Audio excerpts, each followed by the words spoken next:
This presentation shows the steps that the Spyder3 software goes through the first time it is run on your computer.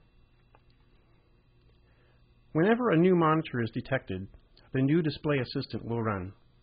The assistant will ask a few questions about what controls the monitor has.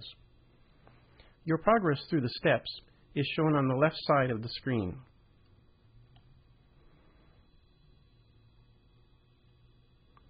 The monitor name is displayed with a sequence number appended. If you do not want the Spyder3 software to calibrate a monitor, unmark this checkbox. Click the Next button to proceed through the process.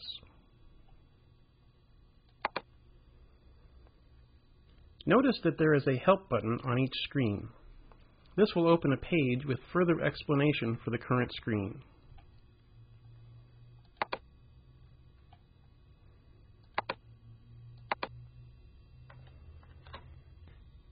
This screen asks you to identify the type of monitor.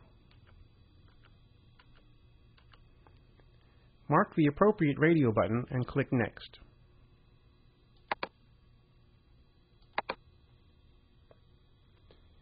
This screen asks you to identify what controls the monitor has which affect black and white luminance. Most laptop displays have only a backlight control. Often, this control is labeled brightness. Apple Cinema displays also have only a backlight control. If your LCD monitor has only one control, and that control is labeled brightness, then it is actually a backlight control. It is important to correctly identify these controls to the Spyder3 software so that it can provide appropriate instructions. It is a good idea to review the help page for this screen and also read the monitor's documentation. With LCD monitors, it is generally best to reset the controls to factory default and leave them at those levels.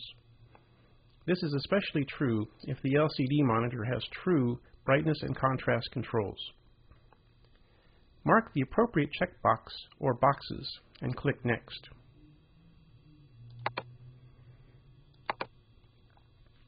The following screens will vary depending on what type of controls you indicated that your monitor has.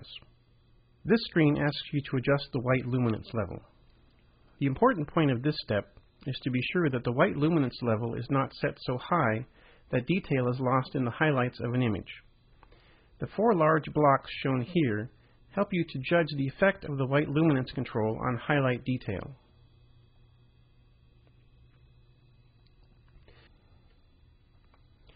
If the white luminance level is set too high, then you won't be able to see any difference between blocks 3 and 4. If the white luminance level is too low, then white may appear gray.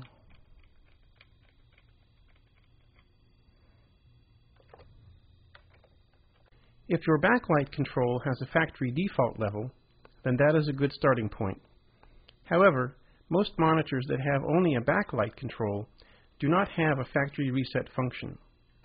Setting the backlight to 50% is a reasonable point for these monitors. Besides ensuring that the white luminance level is not so high that it results in loss of highlight detail, appropriate white luminance is also relative to the ambient lighting conditions. There is a section on this in the help page for this screen.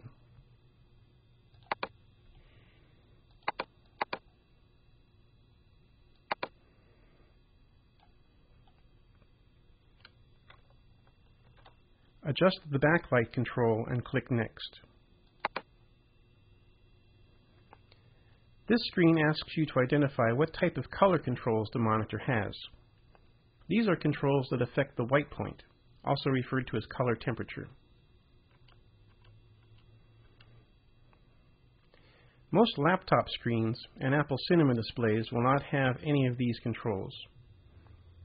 Especially with LCD monitors, it is recommended that you do not choose to adjust the RGB sliders unless you have special requirements. Selecting a color temperature preset will provide the best results and avoid issues such as color casts that occur with RGB controls on some LCD monitors. Mark the appropriate checkbox or boxes and click Next to continue. This screen asks whether you will be using the suction cup to attach the Spyder device to the monitor while taking measurements. If you are not going to use the suction cup, be sure to remove it so the Spyder will lie flat on the LCD screen. If you use the suction cup, be sure that you use the small tab on the side of the cup to release its grip when removing it from the monitor. Mark the appropriate radio button and click Next to complete the new display assistant.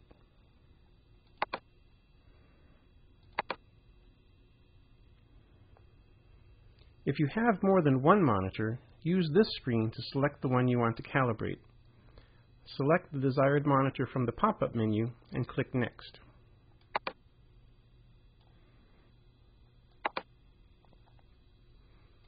This screen shows you the settings that will be used for calibrating the monitor.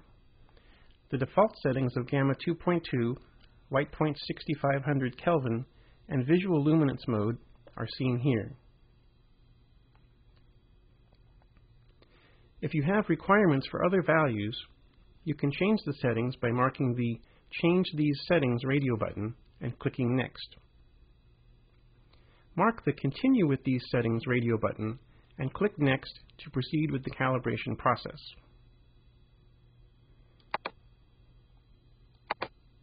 For calibrating this LCD screen, we are going to remove the suction cup from the Spyder.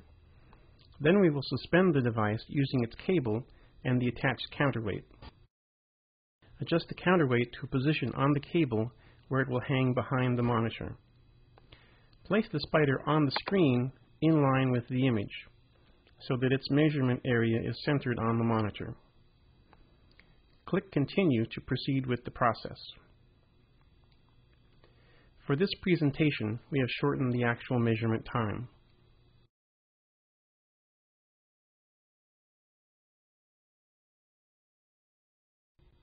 Once the measurement process is complete, remove the sensor from the screen.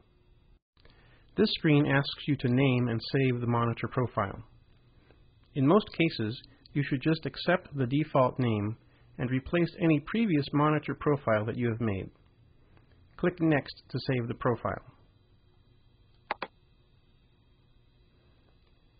This screen allows you to evaluate the calibration.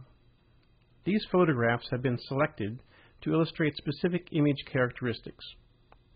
They are grouped into 4 categories, and you can zoom into a category by clicking on it. For example, the first category is saturated colors. Clicking zooms into the 4 images. You can zoom into a single image by clicking on it.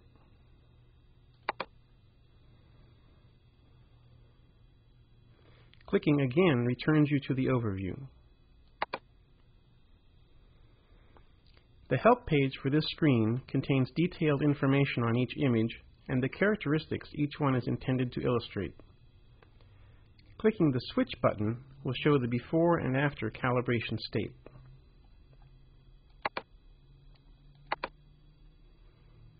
Click Next to proceed.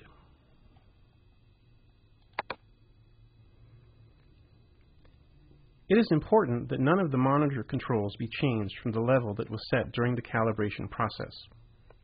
Changing the controls could affect the calibration and invalidate the profile. Be sure that you have no other software running that also attempts to calibrate the monitor. This includes items such as Adobe Gamma, which is installed with Photoshop, and also control panel features which may be installed by the video card vendor. The main purpose of monitor calibration is to keep your display in a consistent state over time. Therefore, you should recalibrate regularly to adjust for any drift. Once a month is a reasonable time. You can set the duration for the recalibration reminder in the Preferences dialog.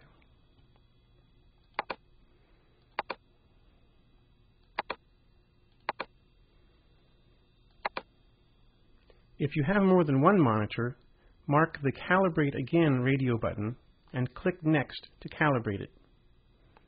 To end the program, mark the Quit button and click Next.